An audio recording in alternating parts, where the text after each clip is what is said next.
Hello. So today I want to talk a little bit about post-traumatic stress disorder and being triggered. The term triggered has really been devalued over the years, referring to someone who is just a little bit emotional or gets upset easily. And that's not actually what the word is designed for, especially not in the psychological world. So basically, what a trigger is when you've had a traumatic event happen in the past. Now, it could be that you've had a series of traumatic events, and in which case you'd be diagnosed with complex post-traumatic stress disorder. That's what I have. Or otherwise, post-traumatic stress disorder on its own is when it's just one single event, typically. And what happens is when you are triggered, so someone could say something to me, and it could be completely unrelated to my trauma. But what they've said to me has triggered my subconscious mind or triggered my mind into thinking that I am back in my trauma, that I am right there in my trauma, and that I am being harmed again in that moment. And so it can cause a person to react in a really erratic and emotional and irrational way. And you can seem like you are completely nuts to the person on the other end of it, because they've got no idea that why what they've just said has triggered them. Smell can be another thing. This, for me, is a massive trigger. There's a particular perfume that triggers me and reminds me of my abuser. And whenever I would smell this certain smell, I would behave in such a crazy and erratic way, and I'd go, oh my God, I have to change my clothes and get this smell off me. I can't stand this smell. And my mum used to look at me, and I mean, I used to, before I realized what it was about, I used to even think, geez, wow, it's such an overreaction, but it just got to me so much. It could be a particular place or event. We know a lot of Vietnam vets have really bad post-traumatic stress disorder, and their triggers can be, a car backfiring can remind them of a gunshot sound. So there's all these sorts of different things that go on. But, a lot of people, like myself, have spent most of our lives not knowing that we have PTSD. So I remember before I faced my trauma and acknowledged that I was sexually abused as a child, I caught up with a friend who, she herself was sexually abused as a child. And I was describing an instance to her where I was triggered, and she said to me, oh, Stace, you know what? I think you've got PTSD. And I was like, oh, well, what? I don't know why. What's happened to me? Because, of course, I was in denial, and I only had a very distorted memory of my abuse for most of my life. It's only as I did a lot of different therapies and tried a lot of different things that more came to the forefront. So it was really confusing, and I just didn't know what was happening to me. But my parents, they used to think I was such a drama queen, because they would say something to me and I would react in such a bad way. And it's funny because my dad had PTSD. He was abused as a child himself, and he had PTSD. And I think he spent his whole life not knowing that he had it. I mean, he never talked about his abuse until the day he died. He mentioned it to my mum once, and it was never to be spoken of again. So he died without ever knowing that he had PTSD. And yeah, I really only found out that I have PTSD in the last sort of 2 years, but I would react in a really irrational way to things that people would say. And, my mum used to yell at me, and of course that would make it worse. That would set off my PTSD all the more, because it was subconscious. I didn't know, but my mind and my body remembered the trauma. My subconscious mind and my body remembered the trauma, even though my conscious mind hadn't fully acknowledged it or had it come to the fore yet.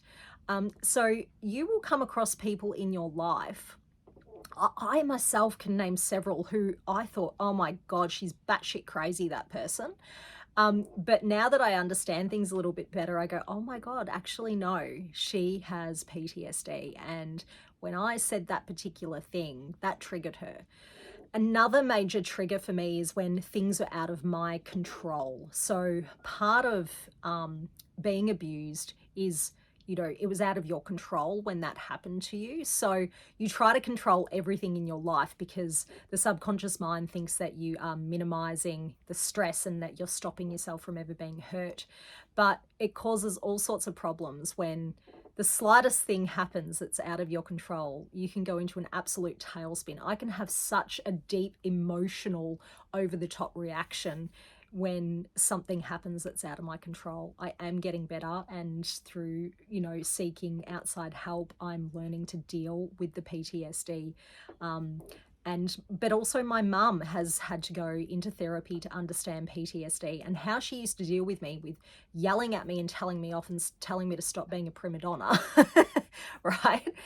Which would exacerbate my episode. She's now learned to bite her tongue. We have this thing where we call a timeout. If I feel like I'm about to really just spin so out of control, I can call a timeout and she has to respect that, and vice versa.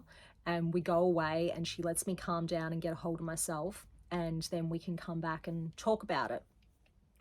Another type of trigger is, you know, I can be watching a movie and there can be a scene that indicates abuse. I had this happen not too long ago, and my body just started shaking. I absolutely went into a triggered state of PTSD, and I was hyperventilating and my body just shook and shook, and it can be very distressing for anyone that's there with you.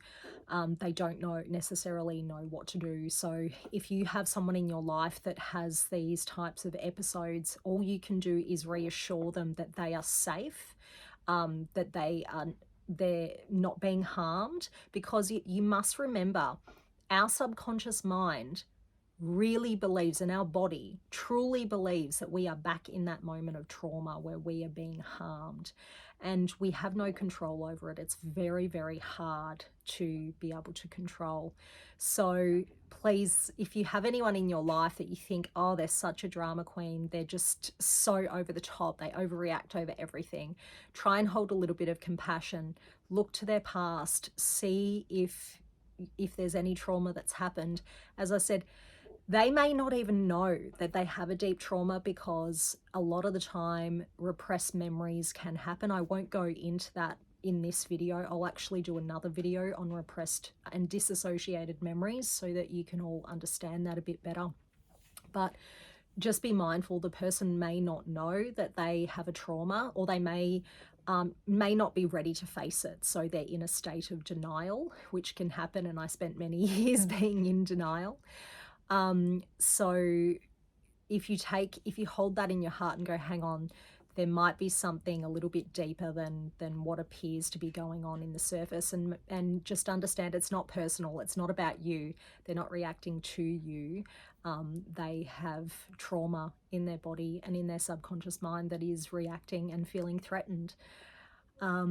Anyway, I hope that sheds a little bit of light on post-traumatic stress disorder, and I hope it makes you stop and think twice the next time you use the word triggered in a really flippant way, because it completely devalues and undermines what a PTSD victim, or PTSD patient, I should say, goes through.